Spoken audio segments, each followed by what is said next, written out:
السلام علیکم خواتین و حضرات، میں ہوں آپ کا میزبان سبی اور میں ہوں آپ کا میزبان سمیر۔ تو آج کے نئے پروگرام میں ہم آپ کو خوش آمدید کہتے ہیں۔ تو آج بھی ہمارے پاس بہت زبردست خبریں ہیں آج کے شو میں، آپ یقیناً انجوائے کریں گے۔ تو سب سے پہلے ہم بات کریں گے جی ڈکی بھائی کے بارے میں۔ تو جو ڈکی بھائی نے گاڑی لی تھی آڈی ای-ٹرون جی ٹی، 5 کروڑ کی گاڑی ہے، اس گاڑی پر کسی نے فرنٹ اور بیک پہ خود جان کے جانا چابی سے کریک کر کے نا اسکریچز مارے ہیں، کریک کر کے۔ ہاں جی۔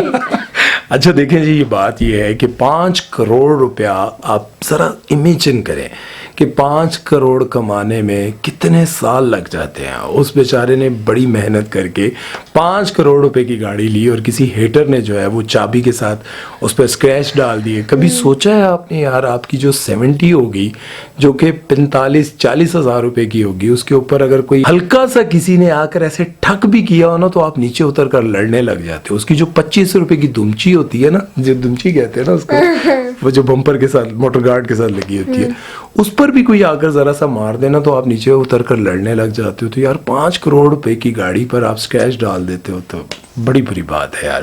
آپ دیکھیں اس بندے نے اپنی زندگی میں بہت سٹرگل کی، بھلے جس کام میں بھی کیا اس نے کما لیا پیسہ۔ اب 5 کروڑ روپے کی گاڑی کے اوپر جب کوئی اسکریچز مار جاتا ہے تو سوچیں کہ اس کے اوپر کیا بیتتی ہوگی۔ اب وہ کہہ رہا ہے کہ یار پاکستان کے اندر ایسی مہنگی گاڑی رکھنی نہیں چاہیے۔ اب مجھے یوں لگتا ہے کہ یہ گاڑی بیچ دینی چاہیے۔ سبھی آپ کا کیا کہنا ہے اس بارے میں؟ میرا کہنا اس بارے میں یہ ہے کہ گڈی اندر گراج کھلارو ورنہ بھائی گراج میں تو کھڑی کی ہے، کہیں باہر تو کیا ہوگا؟ اگر تھوڑی دیر کے لیے باہر کھڑی بھی کر دی ہے تو یار ایسا تو نہیں کرنا چاہیے نا یار۔ ویسے ایک بات بتاؤں، بیچنی نہیں چاہیے، اتنی ڈریم کار لیا اتنی محنت سے، تو پھر یار آپ کو پتہ ہے اس گاڑی کو ایک اسکریچ لگے گا تو 5 کروڑ سے کتنی اس کی جو ہے وہ رقم ڈاؤن ہوگی، اس کی ویلیو کتنی ڈاؤن ہوگی۔ تو اتنے زیادہ اسکریچز مار دیے ہیں تو میرے خیال میں کم از کم 25 سے 30 لاکھ روپے کا نقصان ہوا ہوگا، اور زیادہ بھی ہو سکتا ہے کیونکہ بمپر ٹو بمپر جینون گاڑی تھی۔ یار مجھے بڑا دکھ ہوا ہے۔ خیر چلتے ہیں نیکسٹ خبر کی طرف، لیکن اس بارے میں آپ لوگ اپنی رائے ضرور دیجیے گا۔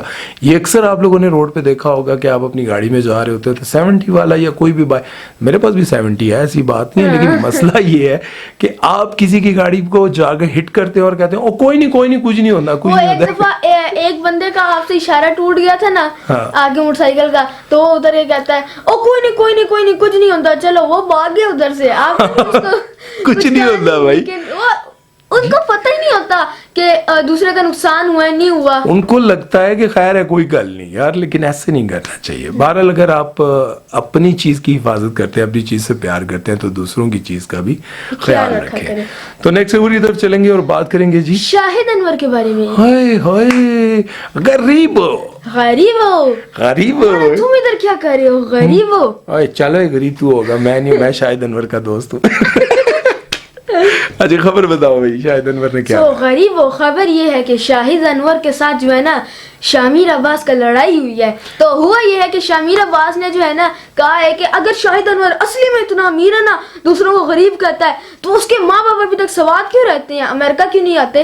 تو اس کے جواب میں شاہد انور نے کیا کہا، آپ خود بتائیے۔ شاہد انور نے شامیر عباس کو جواب دیتے ہوئے کہا ہے کہ میں نے اپنے ماں باپ کو بزنس کلاس میں امریکہ بلوایا ہے، تم اپنی ساری زندگی کی جائیداد سب کچھ جمع پونجی بیچ کر بھی کبھی بزنس کلاس میں سفر نہیں کر سکتے ہو، تمہاری اوقات بھی نہیں ہے۔ اب یہاں تک شاہد انور نے جتنی بات کی ہے ٹھیک کی ہے، چل ماحول میں رہتے ہوئے کی ہے، لیکن آگے جو کی ہے نا اس کی وجہ سے معاملات تھوڑے گرم ہو گئے ہیں۔ آپ خود ہی بتائیں بابا۔ آگے جو بات انہوں نے کی ہے وہ اخلاق سے گرتے ہوئے کی ہے، جو کہ ہمیشہ کی طرح وہ کرتے رہتے ہیں، اور مجھے یہ سمجھ نہیں آئی کہ ان کو اتنا زیادہ نہیں گرنا چاہیے تھا۔ انہوں نے یہ کہا ہے کہ اگر تم بھی شامیر عباس امریکہ آنا چاہتے ہو تو میں اس طرح کرتا ہوں کہ تمہاری بہن سے شادی کر لیتا ہوں اور تم میرے سالے بن جاؤ گے، پھر میری بیوی جو ہے جو کہ تمہاری بہن ہوگی وہ اپنے باپ کو یہاں پر ملنے کے لیے امریکہ بلائے گی، پھر تمہارے باپ کو یہاں پر نیشنلٹی مل جائے گی اور وہ بھی چاہے گا کہ میرا بیٹا بھی امریکہ آ جائے،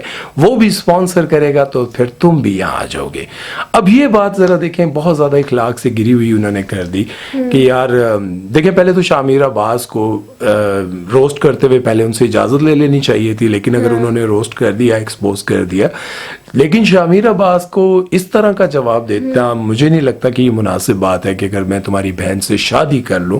اور پھر دوسرا انہوں نے یہ بھی کہا کہ میں تو اپنے ماں باپ کو عمرہ بھی کراتا ہوں, سعودی بھی گھماتا ہوں, دبئی بھی گھماتا ہوں, پوری دنیا گھماؤں گا, لیکن تمہارا اوقات بھی نہیں, یہ وہ. یہاں میں آپ کو ایک اور بات بھی بتاتا چلوں کہ گنجی سویگ کے نام سے جو یوٹیوب چلاتے ہیں جنید اکرم, پورا پاکستان کیا پوری دنیا خیر ان کو جانتی ہے جو بھی اردو بولنے سمجھنے والے لوگ ہیں, انہوں نے امریکہ میں جا کر ان کی تمام تر چیزوں کو ایکسپوز کیا. انہوں نے بتایا کہ یار یہ جو چیزیں ان کے پاس موجود ہیں, ان کا جو رینٹ ہے نا, اگر یہ رینٹ پر لا کر صرف ویڈیو بنا کر دکھانا چاہیں, اس کا رینٹ اتنا زیادہ ہے کہ وہ اگر صرف ویڈیو کے لیے یہ کام کر رہے ہوتے تو کبھی بھی وہ مطلب افورڈ نہ کر سکتے. تو یہ جو کچھ بھی ہے ان کا ذاتی ہے, اور جو گھر دکھایا جاتا ہے وہ بھی ان کا ذاتی ہے.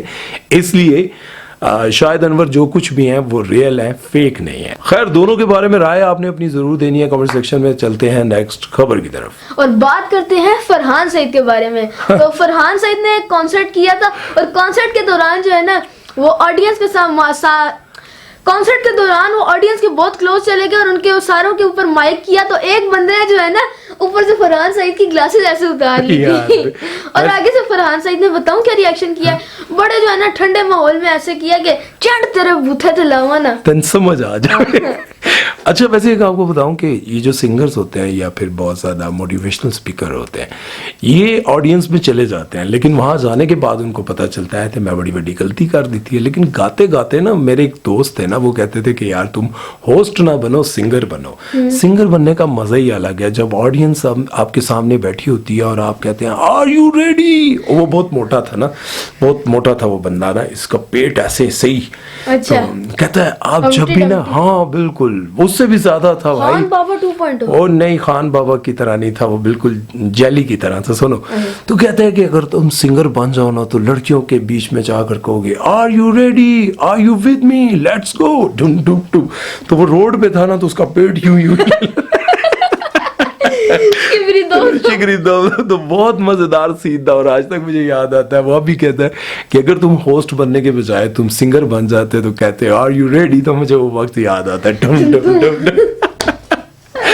تو خیر فرحان سعید کے ساتھ جو ہے وہ تھوڑا پرینک ہو گیا, اور وہ گلاسز لے کر وقتی تو غائب ہو گیا, لیکن بعد میں انہوں نے اس کی گلاسز واپس کر دی. نہیں واپس کر دی یار. تو خیر آپ لوگوں نے بھی کبھی کانسرٹ دیکھا, اور آپ نے کبھی کسی کی ٹوپی, کوئی گلاسز, شرٹ, بنیان اور جو موزے 10 دن کے پہنے ہوئے گوچی کے موزے, وہ اتار کے اگر آپ بھاگے ہیں تو کمنٹ سیکشن میں ضرور لکھے گا. تو چلتے ہیں نیکسٹ خبر کی طرف اور بات کرتے ہیں ندا یاسر کے بارے میں. ہاں ندا یاسر نے ایک بہت بڑا الزام لگایا ہے جی. کس کے اوپر؟ وقار زکا کے اوپر. ہوئے وقار زکا کے اوپر انہوں نے الزام یہ لگایا کہ وقار زکا نے میں نا مارننگ شو بند کروانے کے لیے بہت کوششیں کی.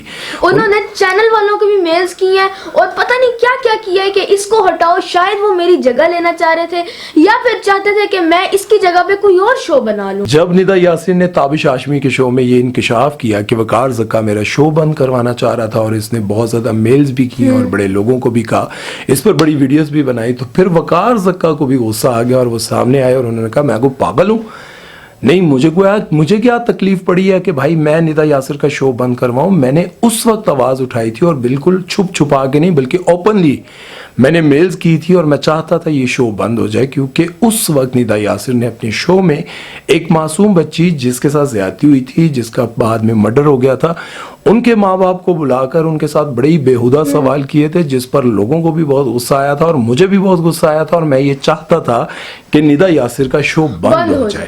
خیر آپ لوگوں کو بھی پتا ہے کہ ندا یاسر مارننگ شو جب سے کر رہی ہیں اس دوران کئی بار ان پر بہت زیادہ ان کو کرٹیسائز بھی کیا گیا, ان پر بہت زیادہ کنٹروورسیز بھی بنتی رہی, اور بہت ساری انہوں نے عجیب و غریب حرکتیں بھی کی. شبیر جان والا بھی آپ لوگوں کو واقعہ یاد ہوگا, جب شبیر جان کو انہوں نے اپنے شو میں بلایا تھا اور ایک عجیب سا ڈرامہ رچایا تھا, تو بعد میں پتا چلا تھا کہ یہ جو لڑائی تھی شبیر جان والی یہ بھی فیک تھی, یہ ساری لڑائی بھی فیک تھی, اور یہ سارا پبلسٹی اسٹنٹ تھا, اور سارا اسکرپٹڈ تھا, سب کچھ اسکرپٹڈ تھا. لیکن بعد میں پتا چلا وہ بھی شبیر جان نے خود آ کر ایک شو میں بتایا تھا, بلکہ نادر علی کے شو میں بتایا تھا. تو خیر ندا یاسر بھی شروع میں اپنی جو ہے رینکنگ بڑھانے کے لیے بڑا کچھ وہ کرتی رہی ہیں, لیکن اب آ کر ان کو لگتا ہے, لیکن ایک بات میں آپ کو بتاؤں, ہے وہ بہت ٹیلنٹڈ,